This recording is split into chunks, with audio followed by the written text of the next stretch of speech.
Sunday morning இன்றைக்கி ஃபுல்லாக எங்களோட குக்கிங் தான். நானும் ஹஸ்பண்டும் சேர்ந்து தான் குக் பண்ணோம். மார்னிங்கே வந்துட்டு இடியாப்பமும் தேங்காய் பாலும் செய்யலான்னு சொல்லிட்டு அதுக்காக தான் ப்ரிப்பேர் பண்ணிகிட்ருக்கோம்.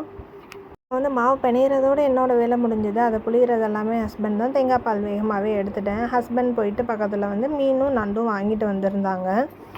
அம்மாவும் அத்தையும் ஒரு வேலையாக வெளியில் போயிருக்காங்க. ஸோ நாங்கள் குக் பண்ணிடலாம் அப்படின்னு சொல்லிட்டு அதுக்காக தான் எடுத்து ப்ரிப்பேர் பண்ணிகிட்ருக்கோம். அவங்க வர்றதுக்கு லேட் ஆகும். அவங்க வர வரைய வெயிட் பண்ணோம் அப்படின்னா நம்ம சாப்பிட்ட மாதிரி தான் அப்படின்னு நாங்களே குக் பண்ண ரெடி பண்ணிட்டோம். நான் வெங்காயம் தக்காளி எல்லாம் கட் பண்ணிகிட்டு இருந்தேன். ஹஸ்பண்ட் மீன் கழுவி கொடுக்குறேன், ஹெல்ப் பண்ணுறேன் அப்படின்னு சொல்லிட்டு உட்காந்துட்டாங்க. ஃபர்ஸ்ட் டைம் இதுதான் ஹஸ்பண்ட் மீன் கழுவுறது.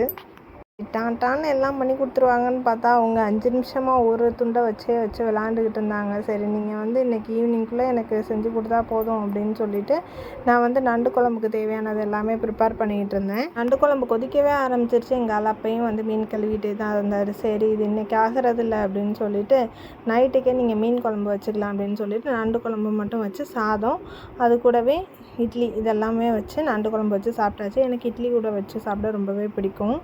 அம்மா ஊர்லேருந்து வரும்போதே அவங்கள 2 பேக்கெட் பால் வாங்கிட்டு வர சொல்லியிருந்தேன். இன்றைக்கி ரொம்பவே ஹஸ்பண்டுக்கு பிடிச்ச பால்கோவா வீட்டிலே செஞ்சு கொடுக்கலாம் அப்படின்றனால நம்ம கடையில் வாங்குகிற டேஸ்ட்டே தான் வீட்லேயும் கிடைக்கும். பட் கடையில் வாங்குகிற குவான்டிட்டியை விட வீட்டில் நம்ம செய்கிறதுல கொஞ்சம் கூடவே கிடைக்கும் அப்படின்றனால நம்ம செஞ்சு கொடுக்கலாம். ரொம்ப நாளாகிடுச்சு நானும் செஞ்சு அப்படின்றனால செய்வோன்னு பார்த்தா சுத்தமாக நிற்கவே முடியல. அப்புறம் நான் கொஞ்சம் நேரம், அம்மா கொஞ்சம் நேரம்னு செஞ்சு சூப்பரான பால்கோவா ரெடி. டேஸ்ட் அல்டிமேட்டாக இருந்தது.